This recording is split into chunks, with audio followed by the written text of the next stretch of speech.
Hey guys, what is up? Kit here of Burn One for the Weiss channel. Today I'm going to bring you my take on the English version of the 8-door Itsuki list. So I've had a lot of experience with the prior 8-door list. I topped twice with that list. Once in singles and obviously once in teams with Carmen and Dean in Chicago for that one. And so I was really excited to get into the movie set, and I did a lot of testing personally, and I'm pretty sure I'm going to just take this list everywhere because I feel like every matchup you go into with 8-door Itsuki is basically like, at worst case scenario, it's like a 50-50 matchup. Otherwise, into other 8-door, or not 8-door, into other 1K1 lists, I feel like this deck generally has a better matchup into other 1K1 lists. And then against board-based matchups, you can kind of ignore them. It's not that powerful into those lists all the time, but because you can ignore them and sit there with such huge hand size, you don't really care about crashing that much. And the new set provides extra off combo attackers that provide utility and build extra resources, so you can go into your finishing turns with like as much resources as you need to be able to pop off and destroy your opponent. So let's just hop right into the level 0 game. First things first, obviously we're playing 4 of the new Ricky, so this is super powerful, not because it just generates you a card, but it also generates you an extra soul. So this has the startup effect whenever you use a startup, and we all know that Itsuki has a lot of free startups in her list. This card gets an extra soul, so this is a costless 2 soul beater essentially for this list, which is insane. So this is a very good like dirtle turn card where you have to sandbag a turn, but you want to still push damage. So we have level 0s with 2 soul essentially, which is really strong. And then obviously this is when it comes into play, you can pay 1 and pick a Itsuki character from your waiting room, put it on the bottom of your clock to search your deck for level 1 to lower Itsuki. So we mostly use this to find level 1 combos or level 1 pieces. Sometimes you use it to get like a level 0 support for the back row if you need like the hand size, or like even need the brainstorm or like the support that adds extra hand size as well. Those are both amazing targets for this. In some cases, you might get one of our other beaters, which will be the third card coming up here. Second, though, we still run 2 of this green support I used to play or still play for my prior list. I was put on this card initially by Hansen, so shout out to him. This card is amazing. It destroys a lot of people in a lot of matchups. So because of this card existing, my opinion is that you don't need the 4K beater in this list. You don't need that 4K plus when you can run this instead. And instead of like getting a quote unquote 1+ for the turn that doesn't always plus you, after that, you can disrupt your opponent's game plan. I think one of the biggest things people do not value in Weiss is the ability to disrupt someone's abilities that they expect to go off during their opponent's turn. So for those that don't know before, this is a rest itself. Give one of your Quince traits characters 500 power, and the effect that when their battle opponent gets reversed, you can put the top card of their clock into waiting room and then put that character into clock. Secondary effect, which doesn't get used that often, but sometimes we do use it just to pay out stock and things like that, is pay to rest salvage a character. So obviously the first effect is what we care about most, because one, it's a free act ability for us, but also the sending the character to the clock thing. So we end up playing into a lot of matchups in the English meta where they have like on death aquas or Laplaces, so that's all the Hololive matchups, which Hololive is going to be a very big deck going into the single season, along with Escanor. Escanor also has the same effect. And then all these other lists, even 8-door Itsuki lists, like have things where when their character goes to the waiting room, you could discard a card, top check 4, add 1. Things like that or on death Rickies.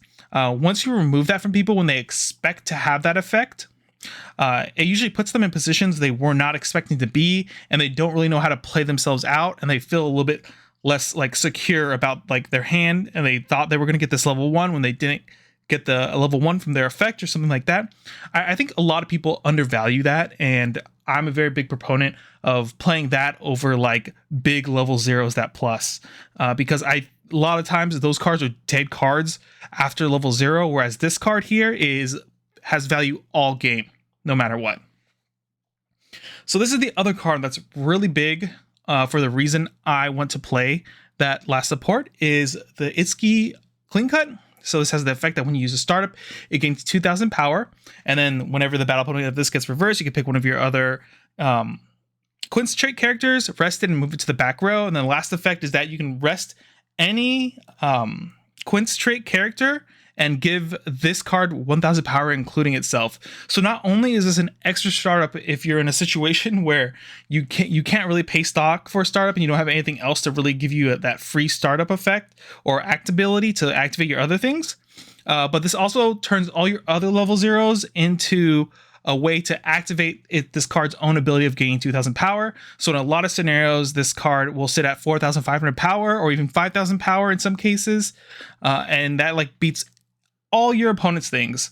Not only that, is we expect to play into like a lot of Hollow Lives and other decks that just like play 4K beaters, things like that don't move from slot to slot. I see a lot less runners. Yes, we do occasionally see like center runners, like 3/5 center runners, but this still outs those in the sense that it gets big enough and forces them to run away, essentially. So as long as you play the early game very well, so like if you go first, if you always put your first character in the center to force them to block that lane so their center runners have less utility, you can set up scenarios where this card will just generate so much value for you, especially in the Hollow Live matchup when we know the biggest thing in the center they have is 3,500. This card destroys it. On top of having the prior Itsuki support sending it to clock, people with that are expecting their aquas and stuff like that to plus them will no longer be able to get that at all, and they'll be put into a very bad bind. Obviously, we play 3 of this Brainstormer from before.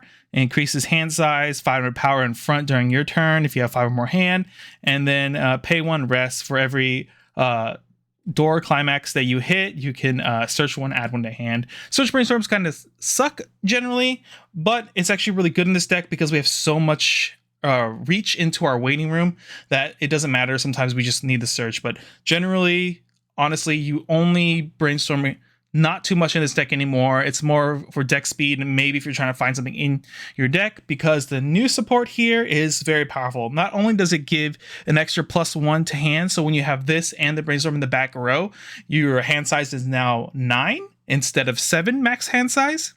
It has a secondary effect that's super powerful. You end up using it a lot due to your level 1 game generating you extra stock. It's pay 1, rest itself, give a character when the battle opponent of this gets reversed, salvage 1. And the last effect is if you have experience 3 or higher, you can just rest this for free to give something, I believe, 2,000 power for the turn. So like we can generate our level 1 to get big enough to contest like 1/175s easy, and it puts other opponents into awkward scenarios. Not only does this 2,000 power come up very often, it's still a free startup effect or act ability, as well as like pushes our level 3 in early plays upwards higher so that they can't just like counter with a normal counter. They're going to have to get really big to contest us. We still play on one of this stocks, or not stock swap. It is a climax swapper. A card's too good. It also generates a free stock from hand. And in this list, we actually do constantly hit situations where we just have so much hand. We don't mind discarding a card through this effect to generate a stock. A lot of times too, when you get like climax flooded, you can play this climax swap to the right climax, stock a climax away, and then brainstorm that climax out or pay that out to swap climaxes. This card just has such great utility, and the fact that you get to generate stock when your hand is way too big is always very good. And then finally, for deck speed situations here, we still play 3 of this level 0 reverser. This card's just very good in general. When it goes away, you can discard a card, reveal top 4 cards of your deck, add a level 1 or higher card to hand, and discard the rest. This can get events if needed, but we don't play any events in this list. It's just something to be in mind if you decide to edit this list. Next, we move on to our level 1 game here. No surprise, we're still playing this amazing Itsuki combo on attack as long as you have the climax out and your experience in your level zone is 2 or higher. You discard a card, then reveal up to the, or look at up to the top 3 cards of your deck, and basically any characters there go to your hand, along with I believe the 2/1 event, but we don't play the 2/1 event in this list. We actually play no level 2, surprisingly. So any character you hit on that, you just add to hand. This is the main way we build so much hand size on top of our other support that lets us salvage whenever we reverse the battle opponent. Card's super good. The fact that it has, whenever you use an active ability as well, against 1500 power, it kind of scares people into like, oh, if he has a counter, I'm kind of screwed. And you generally always have access to a counter as long as it hits the waiting room at some point, because you can salvage it basically through any means necessary. So this is the other big utility to this deck that makes this deck very powerful in my opinion. So this first effect is whenever you use an act ability or startup or whatever you want to call it, for every Itsuki you have, this card gains plus X power, where X is times the number of Itsukis, so it gets 2,500 power, so it becomes 7k once you use a startup. And like I said before, we have that extra 2k power onto it, so it becomes 9k with a climax 10k, so you can contest a lot of things. And that's not including if you put the brainstormer behind it, it becomes like 10-5. It gets pretty crazy. But the big thing about this too is that whenever you use a startup once per turn, it gains the effect that when this card attacks, you reveal the top card of your deck. If that card is level 1 or higher, you put it to stock. You generate so much extra stock on your off turns where you're like only comboing with like one Itsuki or something like that. Like the prior deck before had issues with like, what are your off combo attackers? So like you'd be put in scenarios where like, crap, the only thing you could really do is combo this turn, even though your deck state is really good and you don't want to mess with your deck state. Now in those scenarios, instead you can like drop one combo if that feels good, along with 2 of these stock chargers here, and still feel like you've done a lot. And also, whenever your deck is a lot of climaxes, and if you like triple fill this and use a startup effect, this does cause you to hit doors a lot more often to salvage, so you got to keep that in mind sometimes. But also, generally, this just builds you so much extra stock, like nonstop. Okay. One thing to note though is whenever you have these on the board, one big thing to do is you want to usually attack with this last, because it kind of like stocks away a card if you hit, unless you go one deeper, and that way you can kind of like scry away some damage in a way. It's not really like that, but at least that's how I feel whenever I play this card. I generally try to attack with this last, unless I know for a fact I'm going to hit on the first card. Next, we play a 2 of this 1/0. This card's insane. Even though we only play it as a 2 of, it's not always needed, but it creates a lot of consistency in the deck without having to like clock yourself a bunch. So on play, you can discard a card and search for this level 1 Itsuki here, which is amazing. So whenever you know you have extra copies of it in the deck, you can just play this, discard a card, either a climax or whatever you want, to search out one of those level 1s if need be. Otherwise, the other effect is really powerful, is a startup. So once again, or act ability, you can activate those act abilities and startup abilities or whatever on your other cards by paying 1, sending this to waiting room, and then basically doing cigarettes. So you mill the top 2 cards of your deck, salvage extra X level or lower character, where X is the total combination of level of those cards. This card's very good at getting our level 1s and our level 0s back to our hand when need be. So a lot of scenarios, you'll play this, ditch a card, get your level 1, then sack it to get like a brainstorm or something from your waiting room because you didn't get one early on, which is really good. This is also another way to like get your 2k counter back, which is our next card, the 2k counter. It's the only reason we play this version of the 2k counter instead of something else is because this card is Itsuki, and a lot of stuff wants us to like search for Itsuki, or like just have Itsukis, or if like some reason if we're in a horrible position, this has to be on the board, at least we still meet the condition of like having 4 more Itsukis for our early plays.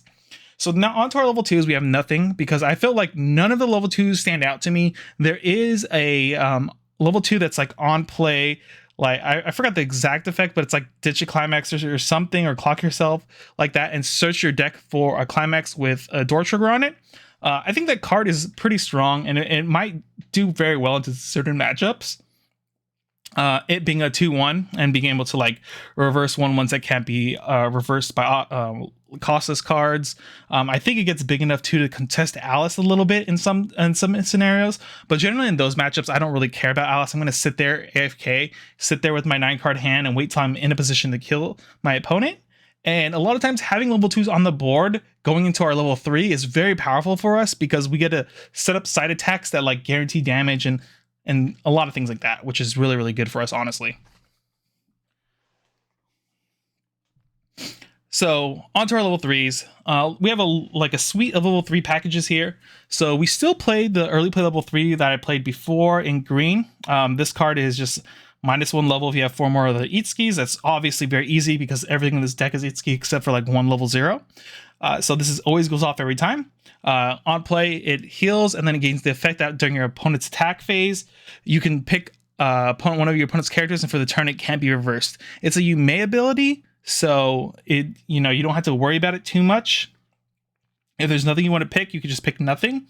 But what's really good about this is it like outs people's adachi. So if they have like the higher level auto reversers or remove them or whatever, those cards can no longer get reversed, and you can set it up so that like they don't get reversed, and on your backswing you can kill that card with something else, or set up good side attacks for your finishing turn, which is really good. The final thing on it, I believe, is that if you use a startup once per turn, you gain 3k power, so it becomes 11k. Obviously easy we have a ton of startups, act abilities or whatever, so no issues there. Our second early play here is a very, very powerful level 3. I played as a 2 of because the condition is kind of like you don't always get this scenario off. But if you have 2 or less climaxes, you get a -1 level in hand. This card on play, you can discard a Itsuki named character. If you do, you can take the top card of your clock and put it to your hand. So you can do things like pick up, if you refresh, you can pick up climaxes off the top of your clock, whatever it is on top of your clock, which is pretty cool.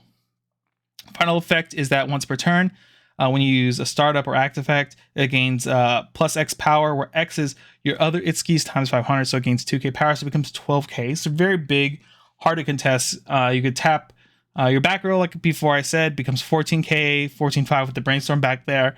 And it gets very big, so you can contest other people's early plays and things like that, or they're like level 2s. Very good into other standby matchups because it just gets so big. You can contest the board all the time, and you don't really care too much because all you're really doing is healing and swinging it for 2 soul. Very good card overall. Finally, we have 2 other level 3s here. So I'll go ahead and talk about this green level 3 first. This is if you have 6 or more experience, you gain 1500 power, so it's 11k base. And then it gains the effect that when this card attacks, you could pay 3 and discard a Quince trait character, and then deal 2 damage to your opponent. So one thing, it's like I said, is really good about this deck is that you build a lot of resources like through this level 1, where in some scenarios you just like hit like crazy, don't have to spend a lot of stock, and you have a ton of stock left over.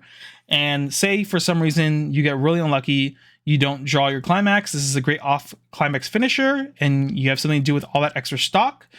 Say you go off your climax turn at level 3, you almost get them there. You somehow live on the backswing. You can now play this and still have like a ton of resources to pop off with this as well. Though it gets kind of tough if you like all end with triple Itsuki level 3, obviously. But finally, it is also a healer.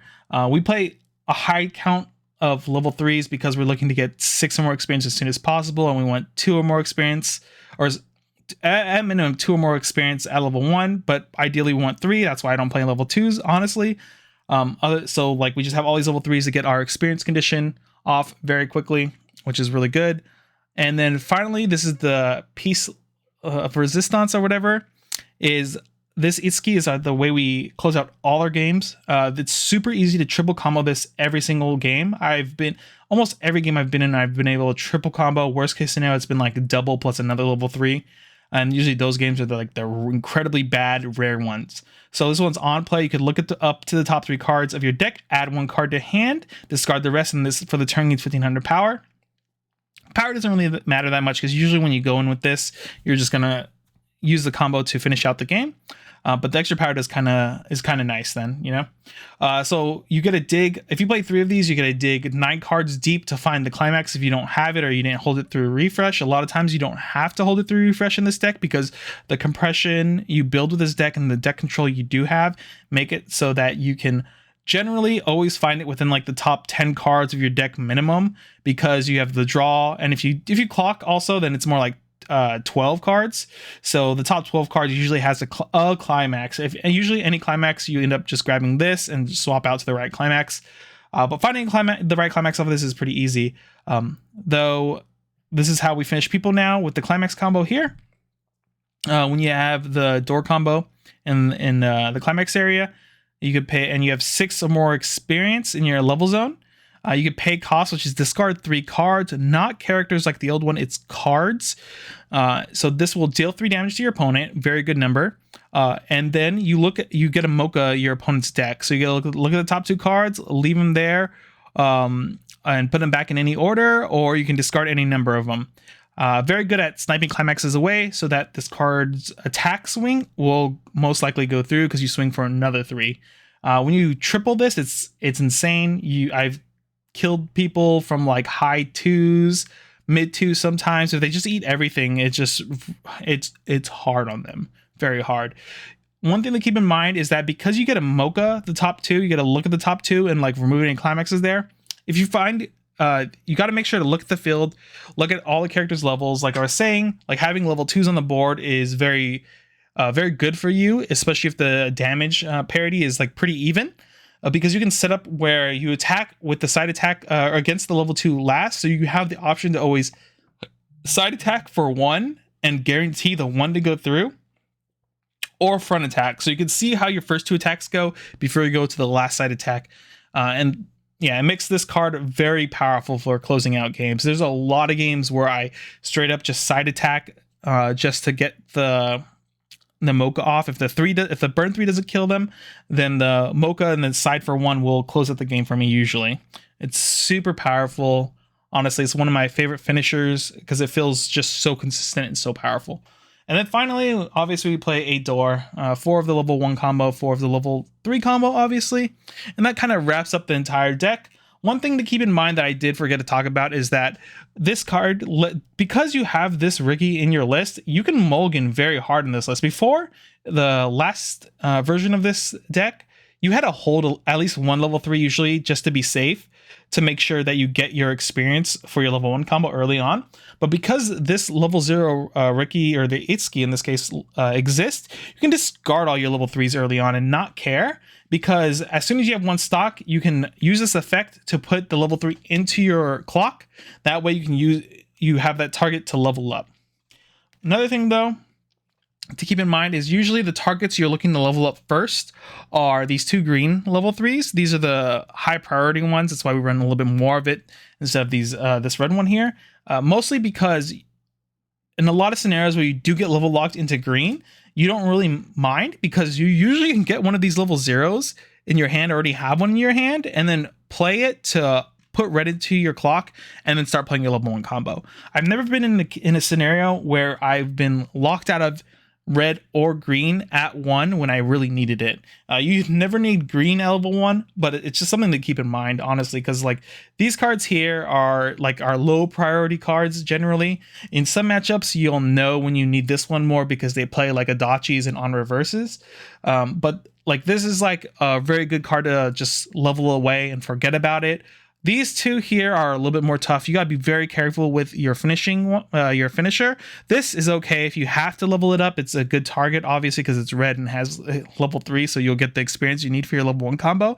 But generally, you still want to keep this out, or if you do level it up, keep in mind that now you only have access to 1 of them, and so like maybe it's more likely for you to hold on to it through refreshes and stuff like that, instead of just like discarding it away and so forth. But yeah, that's the entire deck. I hope you guys enjoy it. Please try this list out. Tell me what you think. If you think this level 0 game is too greedy with these two guys here, because playing this green support is just so powerful in my opinion that I gave up playing like a 4th copy of the Brainstorm or like an extra copy of this. And even this also technically cuts into like other lists like to play the level 2 stuff occasionally. So like one of these cards would be like the level 2 Climax Searcher. I cut that just straight up for this because I think this card is just too powerful. The fact that you get to deny people so many of their on death level 0s is just insane to me in one way or another. So I think it's worth making those cuts to include this in your list. Besides that though, I think that's it. If you guys enjoy this list, let me know. If you take it to locals, let me know how amazing it was winning first place, because this list is just super good in my opinion. And you're probably going to see a lot of it going into singles this year. The only other list I assume you'd see a lot of is 8 door Nino, or not 8 door, 8 standby Nino, because I know in the English version of the game, we don't have the same ban list as Japan. So we have access to all 4 of our level 3 finishers in that list. So I'm sure that deck is still going to be very powerful with the new movie set. I'm not sure if we're going to ever see a hit to it like we do see in Japan, but you know, time will tell for that. Other than that, I hope to see you guys in the next video later.